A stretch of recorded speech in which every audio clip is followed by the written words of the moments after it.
విజయసాయి రెడ్డి వైసీపీకి అలాగే రాజ్యసభ సభ్యత్వానికి రిజైన్ చేసిన తర్వాత ఏర్పడిన ఖాళీని ఏ రకంగా భర్తీ చేస్తారనే చర్చ జరిగింది సార్. అన్నామలైకి ఇస్తారు ఆ అవకాశం అనే చర్చ కూడా జరిగింది. కానీ ఏపీ బీజేపీ క్రమశిక్షణ కమిటీ చైర్మన్ పాకా సత్యనారాయణకు ఈ అవకాశం దక్కింది. ఇప్పటికే ఆర్ కృష్ణయ్యకు భారతీయ జనతా పార్టీ ఆంధ్రప్రదేశ్ ద్వారా అవకాశం ఇచ్చింది. ఇప్పుడు పాకా సత్యనారాయణ.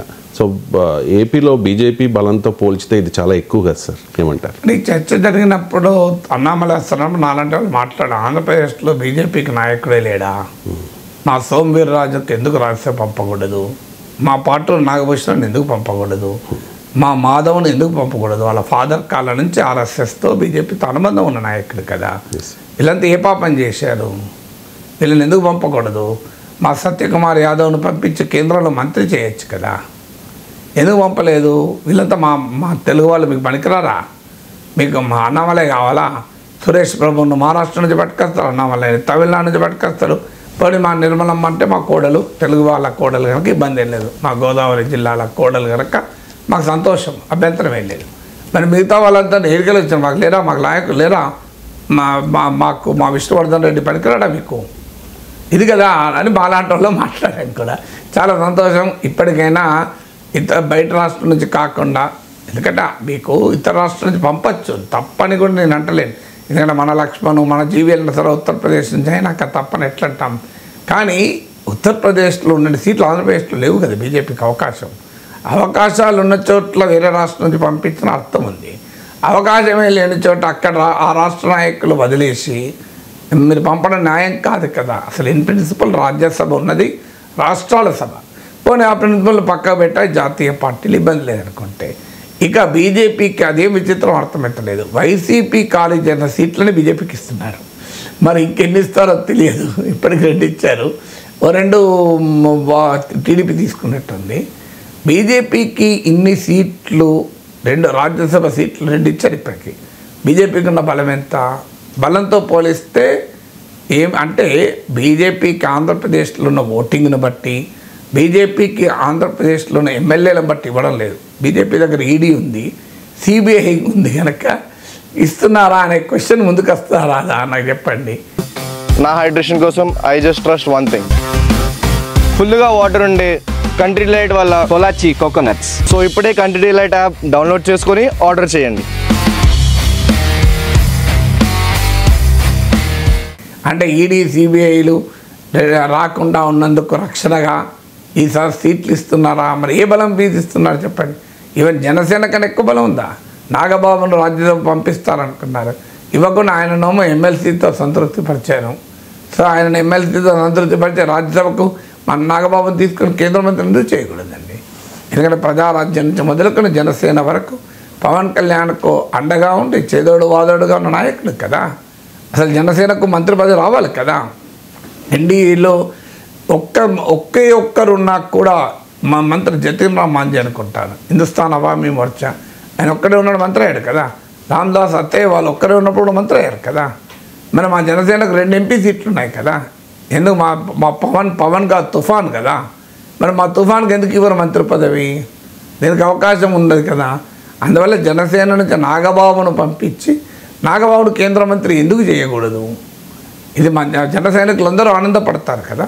ఎందుకంటే జనసేనకు పవన్ కళ్యాణ్కు ప్రత్యేకంగా అన్ని విధాలా అండగా ఉన్న నాయకుడు కదా నాగబాబు. నేనేమో చిన్న పవన్ కళ్యాణ్ సోదరుడు కనుక ఆయనకి ఇవ్వమని కూడా అడగడం లేదు నేను. ఇది పార్ట్ ఆఫ్ ద జనసేన, ఇది part of the Prajarajyam, part of the mega political experiment కదా. మరి ఎందుకు ఇవ్వకూడదు? దీనికి జనసేన బీజేపీ కన్నా తక్కువ పార్టీ, చిన్న పార్టీ. అసలు జనసేన లేకపోతే పవన్ కళ్యాణ్ గేమ్ చేంజర్ అని చంద్రబాబు నాయుడు అన్నాడు కదా. మరి గేమ్ చేంజర్ పార్టీకి మీరు ఎందుకు రాజ్యసభ సీట్లు ఇవ్వడం లేదు? కేంద్ర మంత్రి పదవులు ఎందుకు రావడం లేదు? గేమ్ చేంజర్ రావడం లేదు, గేమ్ మరి ఎవరికి వస్తున్నది? సో అంటే బీజేపీకి ఉన్నటువంటి ఇతర స్ట్రెంత్ల రీత్యా పోనీ కేంద్ర ప్రభుత్వం ఉదారంగా రాష్ట్రానికి నిధులు ఇచ్చింది, మన రాష్ట్రం నుంచి రాజ్యసభ సీట్లు ఇచ్చామని నాకు అభ్యంతరం లేదు. ఇప్పుడు ఉదాహరణకు అమరావతికి 50,000 కోట్లు మోడీ ప్రకటిస్తే రాజ్యసభ 2 కాదు ఇంకో 2 ఇవ్వండి, సంతోషంగా ఒప్పుకుంటాం. ఎందుకంటే ఏం చేస్తాం, వాళ్ళ కేంద్ర ప్రభుత్వం మనకు నిధులు ఇచ్చింది, పోనీ 2 పదవులు ఏమవుతాను కొంపలు ముడుగుతున్నాయి అనుకుంటాను.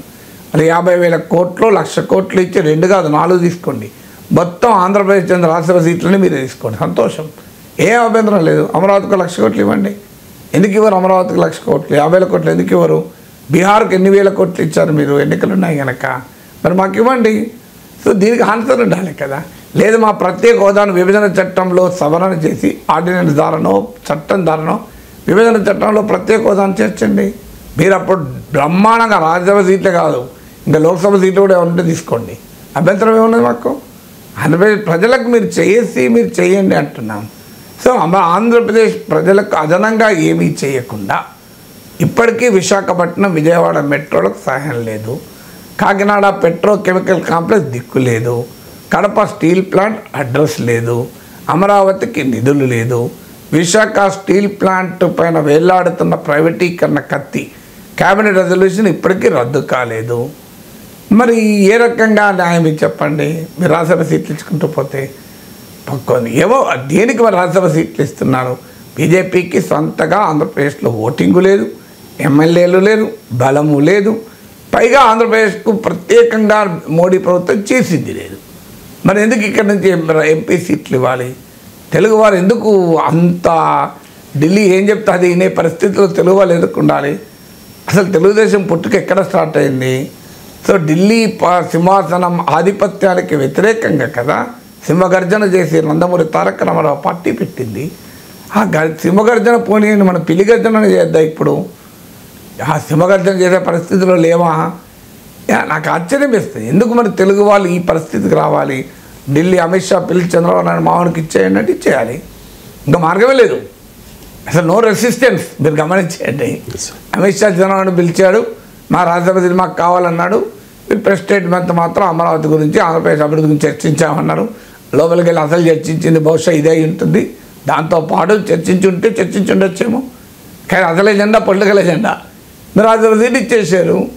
రాజ్యసభ సీట్ ఇచ్చినప్పుడు మళ్ళీ అడగాలి కదా మనం, మీకు ఇస్తాను రాజ్యసభ సీట్ మంచిదే సంతోషం, ఒక్కటేందంటే 2 తీసుకోండి కదా, ఇవన్నీ మాకు. సో ఇది బ్రహ్మాండంగా మీకు రాజ్యసభ సీట్ 2 తీసుకొని మాకు ఆంధ్రప్రదేశ్ నిధులు ఇవ్వండి. అది కదా ఆంధ్రప్రదేశ్ ప్రజలపైన ప్రేమ అంటూ ఉంటే. ఎందుకు ఆంధ్రప్రదేశ్లో అధికారంలో ఉన్న పార్టీలు పూర్తి మెజారిటీ ఉండి కూడా కేంద్రం ముందు ఎందుకు ఇంత సాగిలపడుతున్నాయి, కేంద్రం ముందు ఎందుకు ఇంత బలహీనంగా వ్యవహరిస్తున్నాయి అన్నదే తెలుగువాడిగా నా ఆవేదన. కానీ ఇక్కడ రాజ్యసభ సీట్లు ఇచ్చే తీరును పరిశీలిస్తే కనుక చాలా లో ప్రొఫైల్ డౌన్ టు ఎర్త్ ఉండే భూపతిరాజు శ్రీనివాస్ వర్మ అంతకుముందు ఎంపీగా అవకాశం ఇచ్చారు, కేంద్ర మంత్రిగా కూడా అవకాశం దక్కింది. ఇప్పుడు పాకా సత్యనారాయణ అంటే భారతీయ జనతా పార్టీలో చెప్తారు కదా సార్, సామాన్య కార్యకర్తకు కూడా మంచి అవకాశం ఉంటుంది అని చెప్పి భారతీయ జనతా పార్టీ నాయకులు చెప్పుకుంటారు. ఈ ధోరణి లో ప్రొఫైల్ అంటే ఏంటి? ఆ గట్టిగా అల్లరి చేస్తే నాయకుడే కదా. మీరు ఏంట అంటే టీవీ స్టూడియోలో వచ్చి గట్టిగా అరిచింది అనుకోండి హై ప్రొఫైలా? లో ప్రొఫైల్ హై ప్రొఫైల్ దేన్ని బట్టి డిసైడ్ అవుతుంది? అందువల్ల ఒక పార్టీకి టికెట్ అంటూ ఇచ్చినప్పుడు ఆ పార్టీ నుంచి ఎవరికి కావాలి అన్నది ఆ పార్టీ నిర్ణయం. మీరు నేను డిసైడ్ కాలేదు. ఆ పార్టీకి అతను అందించిన సేవలకు ఒక ప్రాతిపదిక ఉంటుంది కదా. మనం చెప్పిన అందులో లో ప్రొఫైల్ హై ప్రొఫైల్ 1000 కోట్లతో వస్తే హై ప్రొఫైలు, 100 కోట్లతో వస్తే హై ప్రొఫైలు అన్నది కాదు కదా. ఆ పార్టీకి ఆయన ఏ సేవలు అందించారో మనకు తెలియదు కదా. ఏ సేవలు అందించకుండా ఎందుకు ఇస్తారు? పనులకి ఇస్తారా? అది భారతీయ జనతా పార్టీ. పోనీ పైరవీలతో కూడా ప్రతిసారి కొంతమంది పైరవీలతో తెచ్చుకున్న వాళ్ళు ఉండొచ్చు, బీజేపీలో లేరని అంటలేను, కానీ పైరవీలు లేకుండా కూడా చాలామంది పదవులు వస్తాయి. అది ఎందుకంటే ఆ పార్టీకి ఉండేటువంటి లక్షణం కదా. పార్టీకి ఇప్పుడు వీళ్ళందరూ సోమవీరాజుకి ఎమ్మెల్సీ ఎట్లా వచ్చింది? సో ఆయన పైరవీ చేసుకోవాల్సిన అవసరమే లేదు కదా ఆయనకు. వీళ్ళు ఎవరు లేనప్పుడు కూడా బీజేపీతో ఉన్నారు కదా.